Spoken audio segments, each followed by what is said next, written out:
Hello friends, myself Professor Shantaya V. Gurumat, Department of Botany, MGVC Arts, Commerce and Science College, Muddebihar, Karnataka State.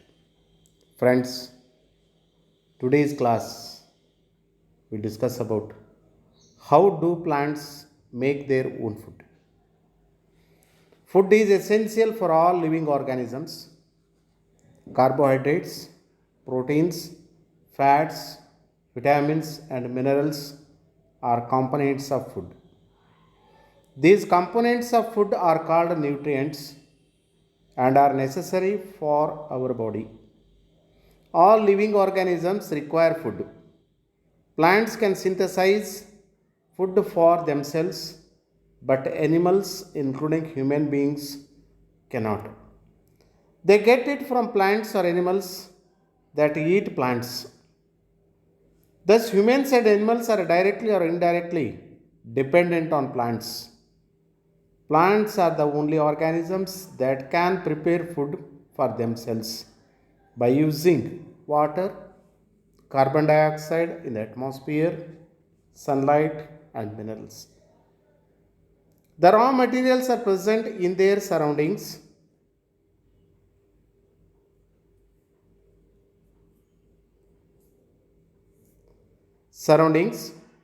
The nutrients enable living organisms to build their bodies, to grow, to repair damaged parts of their bodies, and provide the energy to carry out life process. Nutrition is the mode of taking food by an organism and its utilization by the body. The mode of nutrition in which organisms make food themselves from simple substances is called autotrophic nutrition. Therefore, plants are called autotrophs. Animals and most of the organisms take in food prepared by plants. They are called heterotrophs. Leaves are the food factories of plants. Therefore, all the raw materials must reach the leaf. Water and minerals present in the soil are absorbed by the roots and transported to the leaves. Carbon dioxide from air is taken in through the tiny pores present in the surface of leaves. These pores surrounded by guard cells. Such pores are called stomata. Water and minerals are transported to the leaves by the vessels which run like pipes throughout the root, the stem, the branches, and the leaves. They form a continuous path or passage for the nutrients to reach the leaf. They are called vessels. The leaves are green pigment called chlorophyll. It helps leaves to capture the energy of the sunlight. This energy is used to synthesize food from carbon dioxide and water. Since the synthesis of food occurs in the presence of sunlight, it is called photosynthesis. So we find that chlorophyll, sunlight, carbon dioxide, and water are necessary to carry out the process of photosynthesis. It is a unique process on the earth. The solar energy is captured by the leaves and stored in the plant in the form of food. In the form of food. Thus, the sun is the ultimate source of energy for all living organisms. Can you imagine life on earth in the absence of photosynthesis? In the absence of photosynthesis, there will not be any food.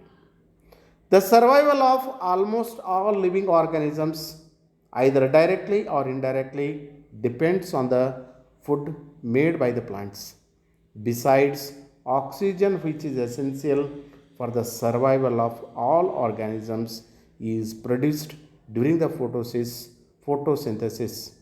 In the absence of photosynthesis, life would be impossible on this earth.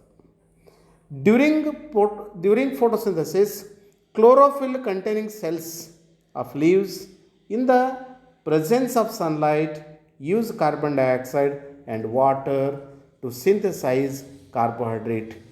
During the process of oxygen is released. The presence of uh, the presence of starch in leaves indicates the occurrence of photosynthesis. Starch is also carbohydrate. Plants synthesize carbohydrates through the uh, through the by the utilization of carbon dioxide, so carbon and hydrogen and oxygen. These are used to synthesize other components of food such as proteins and fats. But proteins are nitrogenous substances which contain nitrogen. Other modes of nutrition in plants. Some plants which do not have chlorophyll, they cannot synthesize food. How do they survive and from where do they derive nutrition? Like humans and animals, such plants depends on the food produced by other plants. They are use the heterotrophic mode of nutrition. The next one is, for example, some plants that can eat animals. Such plants are known as carnivorous plants. There are a few plants which trap insects and digest them. Such plants may be green or of some other color. The pitcher plant leaf is jug-like structure. The apex of the leaf forms a lid which can open and close the mouth of the pitcher. Inside the pitcher, the lid closes and trapped insect gets entangled by the digestive juices secreted in the pitcher and its nutrients are absorbed. Such insect eating plants are called insectivorous. And another type of plants, some plants that they do not have the chlorophyll. Do you see a yellow wiry branched structures twining around the stem and branches of a tree? This is a plant called cuscuta. It does not have a chlorophyll. It takes ready-made food from the plant on which it is climbing. The plant on which it is climbing, the plant on which it climbs is called the host. Since it deprives the host of valuable nutrients, cuscuta is called a parasitic plant. The cuscuta plant is directly absorbed food material along with water from the xylem and phloem. You may have also seen umbrella-like patches growing in moist soils or on rotting wood during the rainy season. These organisms are called fungi.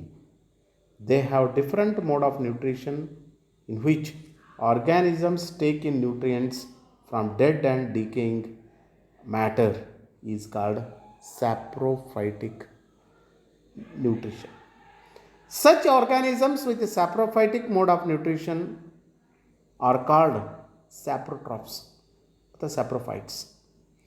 Fungi also grow on pickles, leather, clothes, and other articles that are left in hot and humid weather for a long time.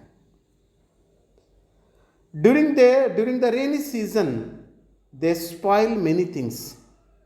The fungal spores are generally present in the atmosphere. Okay, thank you, friends. We meet in the next video.